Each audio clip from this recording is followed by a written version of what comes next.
Bonjour, bienvenue au webinaire sur vos cotisations non salariées. Je suis Nicolas Jamoto, conseiller professionnel près de la MSA Mayenne-Orne-de-Sarthe. Je serai accompagné de ma collègue Magali Chappé qui pourra répondre à vos questions. Bonjour. Pour ce webinaire, les micros sont désactivés, la conversation également. Vous avez accès à un onglet questions-réponses pour vos questions d'ordre général sur les cotisations en lien avec la présentation. Si vous avez des questions plus précises sur votre situation, n'hésitez pas à nous contacter après le webinaire via votre espace privé MSA. Nous vous préciserons les possibilités de contact en fin de webinaire. Vous pourrez également retrouver le replay et le support de cette présentation de ce webinaire sur notre site MSA à la rubrique exploitant, replay et support de webinaire. Au cours du webinaire d'aujourd'hui, nous ferons une présentation rapide de la sécurité sociale agricole, comment sont calculées les cotisations et comment se présente une facture, les accompagnements pour le paiement des cotisations en cas de difficulté, et enfin, nous verrons quelques questions fréquentes.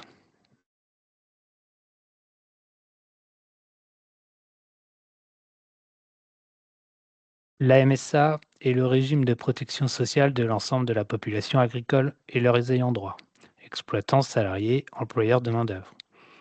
1 700 000 ressortissants non salariés bénéficient de cette protection sociale, dont 440 000 actifs.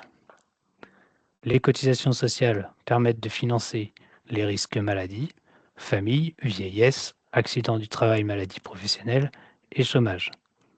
La MSA accompagne les adhérents sur tous les aspects de leur vie, la santé, la parentalité, le logement, vieillesse, risque au travail, selon la logique du guichet unique. La MSA est un modèle mutualiste. Les adhérents élisent tous les 5 ans des délégués pour les représenter et faire le relais entre la MSA et les territoires. La sécurité sociale repose sur un principe de solidarité nationale. Quel que soit le niveau de revenu, chacun peut bénéficier des prestations sociales auxquelles il a le droit. Chacun cotise et bénéficie de prestations en fonction de ses revenus professionnels et de sa situation. En cas de revenus nuls ou déficitaires, le paiement des cotisations se fait sur des minima pour tous les travailleurs indépendants, agricoles ou non agricoles.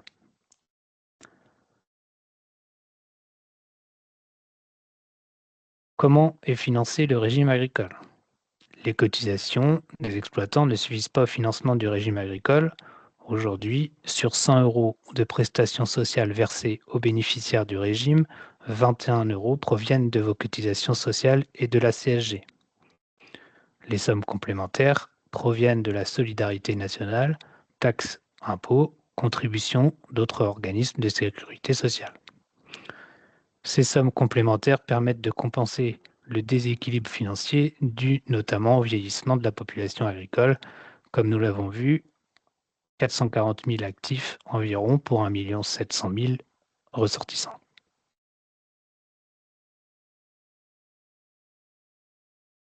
Sur 100 € de prestations versées par la MSA, elles se composent principalement de la retraite pour 53 €, donc un peu plus de la moitié. 42 € servent à rembourser les soins médicaux, 4 € pour le versement des allocations familiales et des aides au logement, 1 € pour les accidents du travail et les maladies professionnelles. Un exemple pour le coût de la santé avec le traitement des cancers. Aujourd'hui, une chimiothérapie classique peut coûter de 5 à 10 000 €, une thérapie ciblée autour de 50 000 € et l'immunothérapie 65 000 à 75 000 €, voire plus dans certains cas. En France, le cancer est une affectation de longue durée exonérante. Cela signifie que tous les soins liés au cancer sont pris en charge à 100 % par la MSA.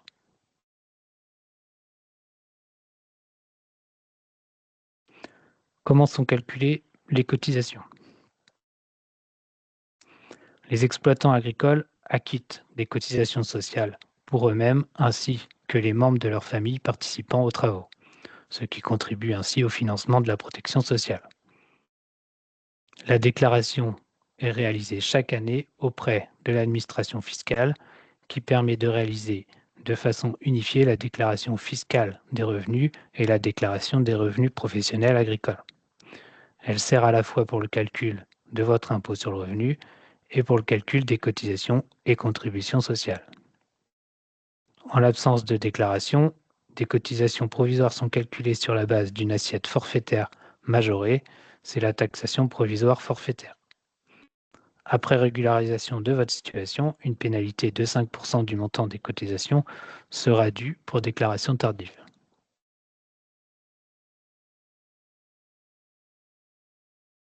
Pour les cotisations non salariées, il y a un principe d'annualité.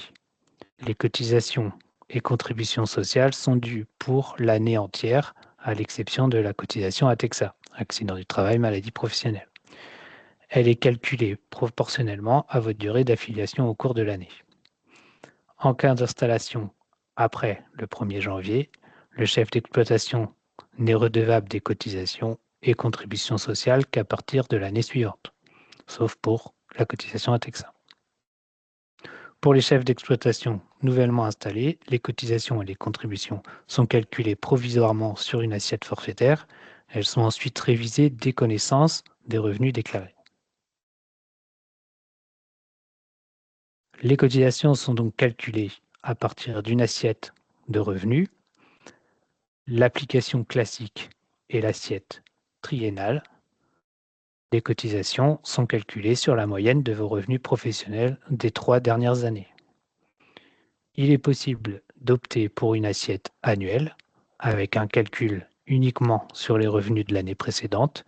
Cette demande d'option s'effectue via le service en ligne demande de changement de situation ou au moyen d'un formulaire disponible sur le site de la MSA.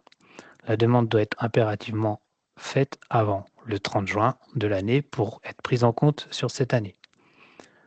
Cette option est valable 5 ans et la dénonciation est possible la 5e année avec une demande avant le 30 novembre. Si le revenu de l'adhérent tend à diminuer durablement, il peut être avantageux d'opter pour l'assiette annuelle. C'est une demande d'option qui est plus facile d'étudier avec votre comptable pour vérifier si c'est avantageux pour vous. Sur l'assiette de revenus calculée, il est ensuite appliqué des taux de cotisation.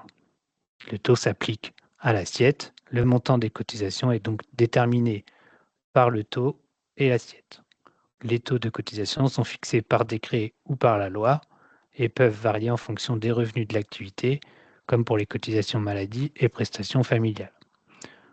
D'autres types de cotisations sont forfaitaires et ne dépendront donc pas des revenus ni du taux.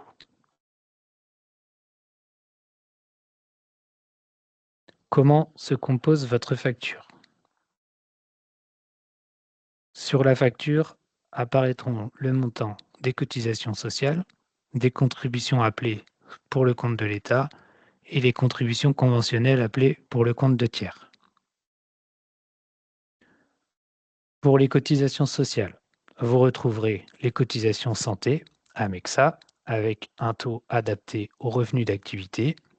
Ces cotisations permettent le financement des remboursements de soins, consultations, médicaments, congés maternité, paternité. Pour l'invalidité, il y a une assiette minimale. Vous payez donc 1,1%, soit environ 60 €, même en cas de très faible revenu. Pour les indemnités journalières maladie, il n'y a pas de taux. C'est un forfait unique pour tous les exploitants.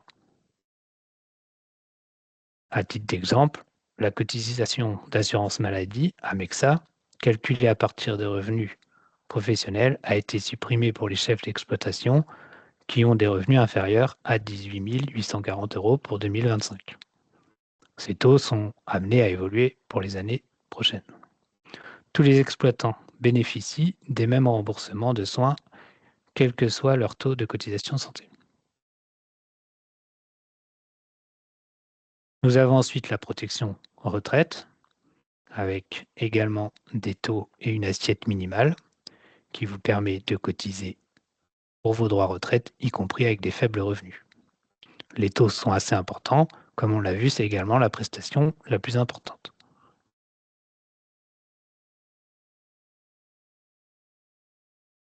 Vous avez enfin les cotisations sociales protection famille.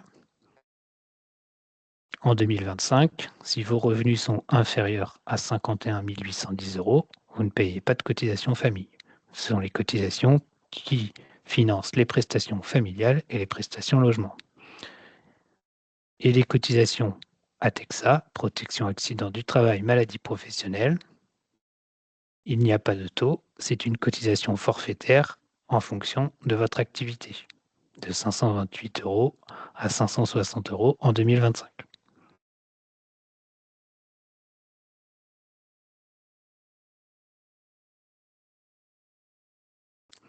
En plus des cotisations sociales, vous avez ensuite les contributions pour l'État. La contribution sociale généralisée, CSG, et la contribution au remboursement de la dette sociale, CRDS. Elles sont intégralement reversées à l'État pour permettre le financement de la sécurité sociale. Les taux aujourd'hui sont de 9,2% pour la CSG et 0,5% pour la CRDS. Ces contributions sont calculées selon l'assiette de revenus de l'adhérent sur une base constituée des revenus et des cotisations sociales.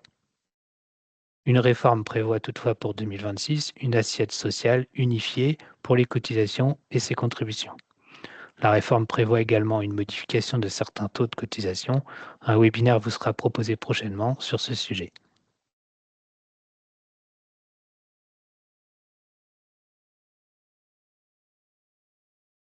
Et enfin, nous avons des contributions pour les tiers qui sont reversées à des organismes tiers et qui permettent le financement de la formation professionnelle continue.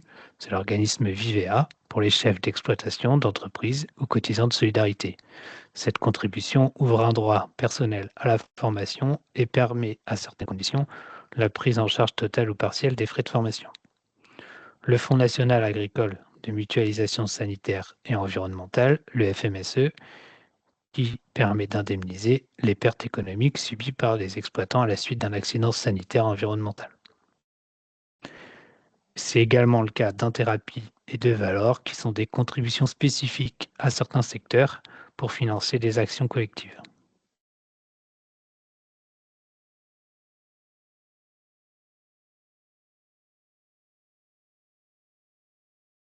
Chaque année, vous recevez donc votre bordereau d'appel de cotisation, dont la première page se présente comme ceci, sur laquelle apparaît le montant de vos cotisations et le solde restant dû après vos paiements déjà réalisés au cours de l'année.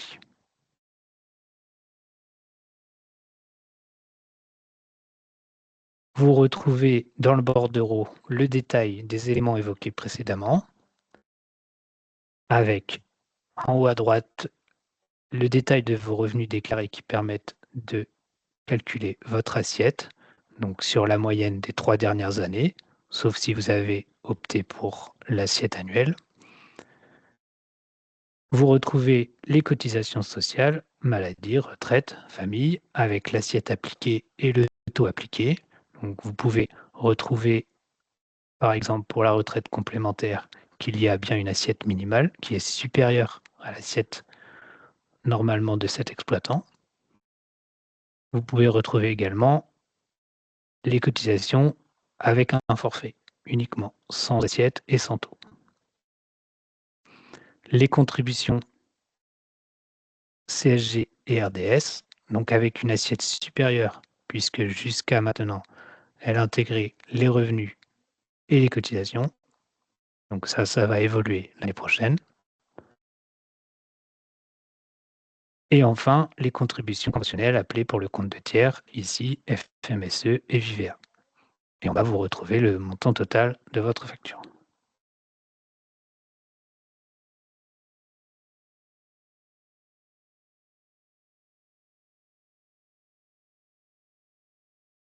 La MSA va pouvoir vous proposer des accompagnements pour le paiement des cotisations en cas de difficulté. Sous condition, vous pouvez bénéficier d'échéanciers de paiement. Si l'adhérent est dans l'impossibilité de payer ses cotisations dans les délais indiqués, il peut demander à la MSA la mise en place d'un échéancier de paiement. Dans l'idéal, vous avez un service en ligne depuis votre espace privé. Il existe également des prises en charge partielles de cotisation. Pour les exploitants qui subissent des crises ou calamités agricoles, la demande est à réaliser auprès de la MSA via un formulaire spécifique. Vous trouvez sur notre site internet, via les onglets exploitants, prise en charge, les conditions et les formulaires. Les cotisations non réglées à la date limite de paiement donnent lieu à l'application de majoration de retard. Comme nous l'avons vu au début, il y a également des pénalités en cas de déclaration tardive de vos revenus. Toutefois, en cas de difficulté, les adhérents peuvent sous certaines conditions bénéficier d'une remise partielle de ces majorations et pénalités de retard. La demande est à adresser à la commission de recours amiable de la MSA. Si un échéancier de paiement vous a été accordé et respecté, la demande de remise des majorations est automatique. Il n'y a pas de nouvelles démarches à réaliser.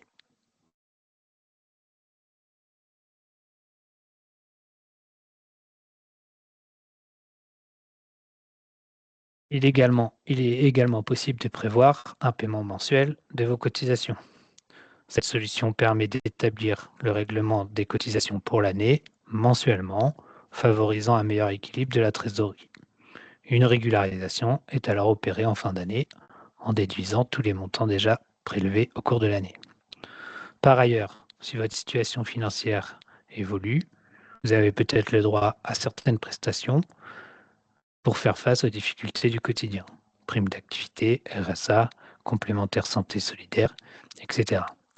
Vous pouvez vous rendre sur Soutien Agri à partir du site internet de la MSA, qui est un guide en ligne qui va pouvoir recenser tous les dispositifs financiers et autres aides possibles.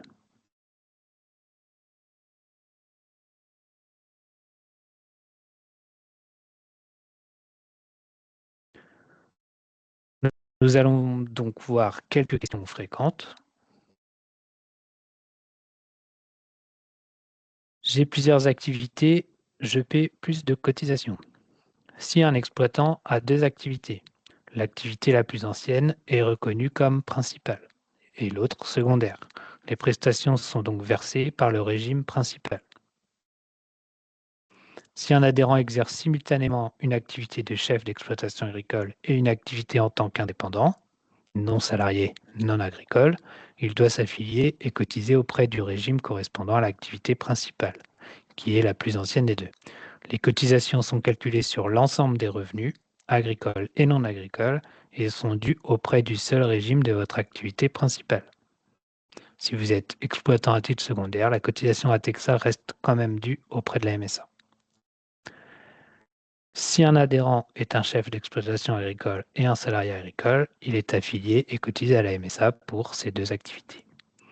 Si il est simultanément chef d'exploitation et salarié non agricole, il est affilié et cotise à la MSA ainsi qu'au régime général. Il y a un droit d'option qui vous permet, à certaines conditions, d'opter pour l'autre régime que celui dont relève votre activité principale. Cette option n'est pas définitive. Si les conditions sont réunies, vous pouvez changer sur l'autre régime. À savoir également que certains taux de cotisation sont différents selon si l'activité est principale ou secondaire.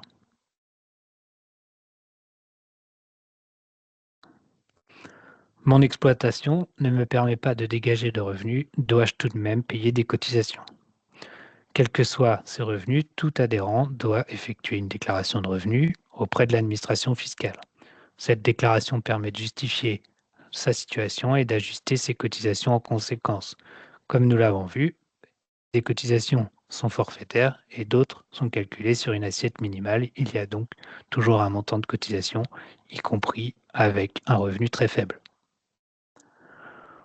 Pourquoi le montant de ma facture a changé en cours d'année?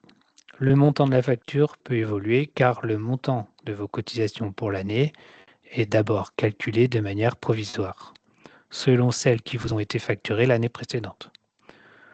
L'adhérent reçoit au cours de l'année 2 appels fractionnés ou un échéancier de mensualisation sur lequel figurent les versements à réaliser en attendant de connaître les revenus définitifs de l'année précédente. que vous déclarez en général autour du mois de mai ou du mois de juin selon le département. En fin d'année, l'adhérent reçoit un bordereau de facturation définitif après prise en compte des revenus et recalcul des cotisations pour l'année en cours. Cette facturation définitive récapitule le montant total des cotisations et contributions sociales dues, tout en faisant un état des derniers versements effectués et de ceux à réaliser pour le reste de l'année. Est-ce qu'il existe un dispositif qui me permet de mieux gérer le paiement de mes cotisations? Il existe deux dispositifs. L'avaloir, il s'agit d'une avance faite sur le montant des cotisations sociales exigibles l'année suivante. Cet avaloir est versé en complément des cotisations appelées au titre de votre année N. Il va permettre, par principe, d'être déductible du résultat de votre exercice au cours duquel vous avez versé cet avaloir. Et donc, il peut être intéressant, notamment si le chef d'exploitation prévoit des revenus plus faibles l'année à venir. La demande est à réaliser en ligne ou en complétant un formulaire disponible sur le site de la MSA. La modulation, comme nous l'avons vu juste avant, vous avez un calcul de fraction ou d'échéance qui est calculé sur vos revenus des années précédentes en attendant de connaître vos revenus. L'adhérent peut demander à ce que soit pris en compte dès le début de l'année le montant des revenus professionnels de l'année précédente qu'il peut déjà estimer avant la déclaration. La demande de modulation est également à réaliser depuis un formulaire ou votre espace privé.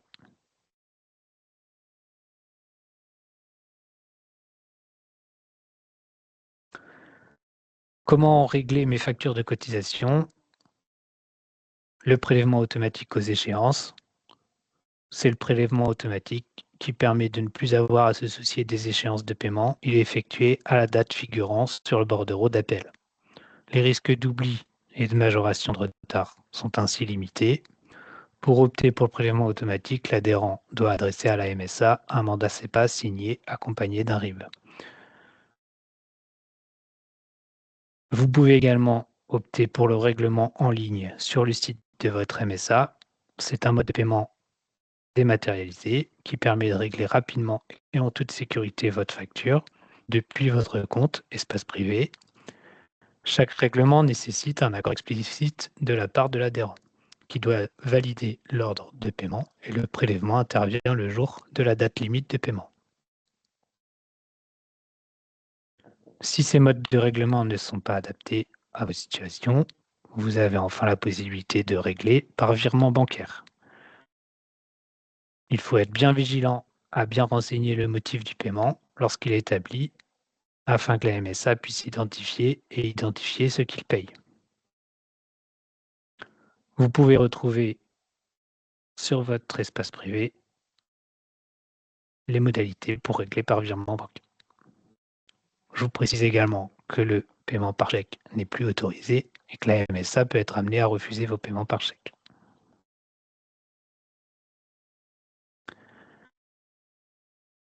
Je viens de m'installer sur mon exploitation. Comment la MSA m'aide?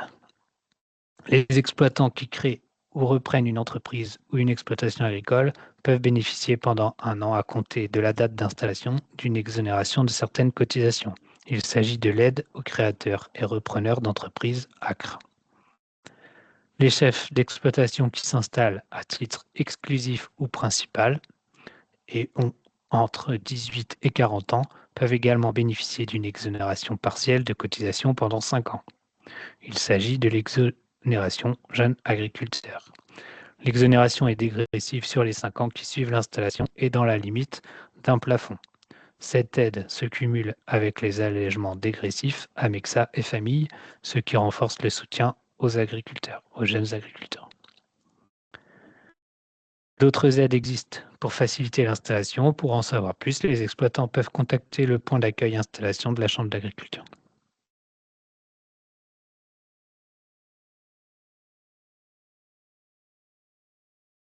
Je vais vous présenter enfin quelques outils et contacts. Vous pourrez retrouver les éléments présentés avec plus de détails sur le site de la MSA, à la rubrique Vos cotisations en clair. Dans cette rubrique, vous retrouvez des pages interactives et des vidéos pour comprendre votre facture en quelques minutes.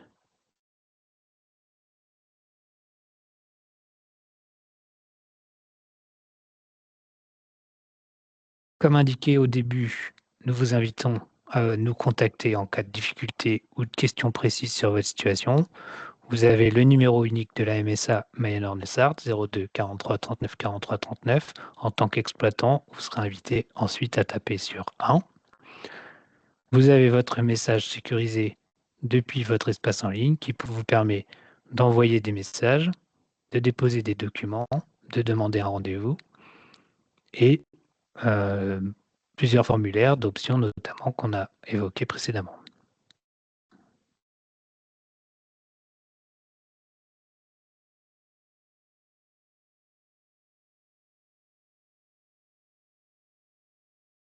Pour terminer, une rapide information sur la réforme du statut de collaborateur d'exploitation ou d'entreprise. Donc, à partir du 1er janvier 2027, il n'est plus possible d'être collaborateur d'exploitation plus de 5 ans. Il y aura donc des statuts à choisir pour les personnes qui sont conjoints collaborateurs, par exemple, depuis plus de 5 ans. Un webinaire à venir le 4 décembre sur le sujet. Et vous avez d'ores et déjà sur notre site internet des informations sur le sujet également. Ce webinaire est terminé. Je vous remercie de votre attention. Je vous invite à vous inscrire pour les prochains webinaires si les sujets vous intéressent.